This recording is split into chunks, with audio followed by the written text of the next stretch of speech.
Ya, lemak adalah salah satu makronutrien yang sangat diperlukan oleh tubuh kita. 1 gram lemak itu mengandung sekitar 9 kalori. Nah, saya mengkonsumsi lemak itu sekitar 20% dari kebutuhan kalori harian saya.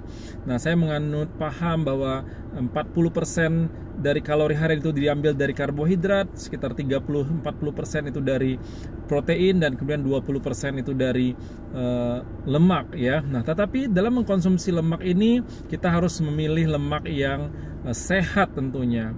Nah, ada 2 jenis lemak yang dikenal, yaitu lemak baik dan lemak jahat, atau lemak sehat dan lemak yang tidak sehat. Nah, kenapa lemak ini bisa menyehatkan?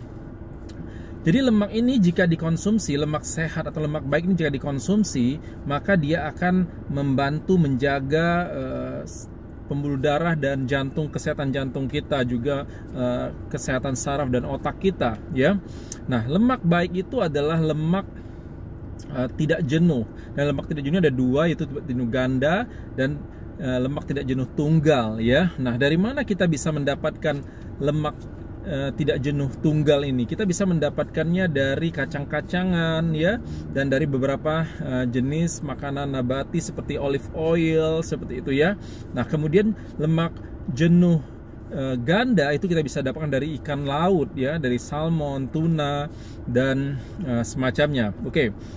Nah, kedua jenis lemak ini, lemak tunggal dan lemak tidak jenuh ganda, ini sangat bagus karena dia mengandung juga, khususnya lemak jenuh ganda itu mengandung omega 3 yang sangat bagus untuk saraf dan pembuluh darah kita. Kita harus mengkonsumsinya secara cukup setiap hari, dan kemudian menstabilkan rasio antara omega 3 dan omega 6 ya. Nah, ini akan membuat tubuh kita jauh dari inflamasi, dan sistem peradangan kita juga akan lebih cool down gitu ya, lebih sehat, dan sehingga kita akan menjadi lebih segar dan awet muda. Nah, kita harus menghindari lemak jahat. Apakah itu lemak jahat, teman-teman? Lemak jahat adalah lemak baik yang tersakiti. Oh, enggak ya. Lemak jahat itu adalah lemak jenuh, teman-teman, dan lemak trans ya, bukan lemak baik yang tersakiti. Oke, lemak jahat ini dia bisa menyebabkan sumbatan dan peningkatan kolesterol yang menyebabkan sumbatan pada pembuluh darah kita, dan kita harus menguranginya. Apa saja sumber lemak jenuh ini? Yaitu pertama adalah lemak dari hewan, yaitu dari daging ya, lemak dari daging sapi, daging lah ya. Nah, kemudian termasuk kulit ya gitu, jeroan ya. Intinya, jika kita harus mengkonsumsi lemak dari hewan ini, kita pastikan itu tidak terlalu banyak dan diimbangi oleh lemak tidak jenuh ya, atau juga dari ikan, dari fish ya, atau dari seafood gitu ya. Nah, teman-teman, jika kita memahami penggunaan lemak ini, maka sesungguhnya tubuh kita akan jauh lebih efisien dalam menggunakan energi, karena lemak itu sendiri dia mengandung kalori yang cukup tinggi, sehingga dia bisa menyebabkan, tapi glycemic indexnya rendah, sehingga dia bisa menyebabkan rasa kenyang yang cukup lama gitu ya. Jika kita pinter cara menggunakan protein dan lemak dalam asupan harian kita, maka kita akan jauh lebih sehat, lebih bugar, masa otot kita terjaga, kita bisa kenyang lebih lama, dan kita akan mengurangi cemilan-cemilan ya. Tapi kita juga harus menghindari lemak trans ya. Lemak trans ini lemak yang tidak bermanfaat untuk kesehatan tubuh kita, sama sekali tidak bermanfaat. Biasanya itu dari margarin, dari biskuit, makanan cepat saji, kemudian minyak kelapa ya, kemudian juga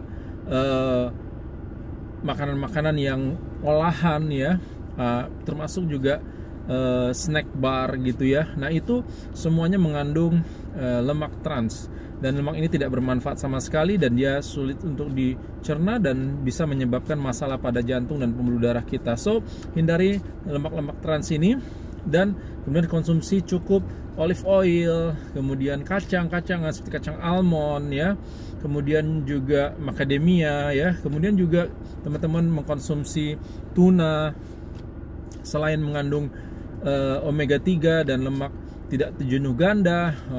Tuna juga bisa meningkatkan level testosteron pada laki-laki, itu sangat bagus untuk menjaga massa otot. So juga salmon tentunya, dan kedua jenis ikan ini memang sedikit agak tinggi ya, tapi kita bisa mensubstitusi seperti ikan kembung, mungkin juga tongkol sisik gitu ya.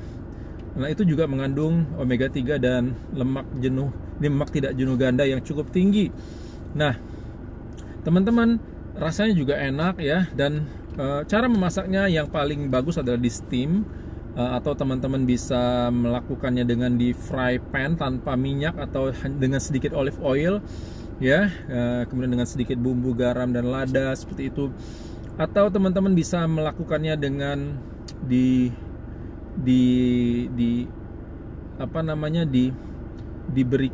stick ya, di stick, fish stick gitu ya, atau diolah, dihancurkan, dimasukkan dalam sandwich tuna gitu ya.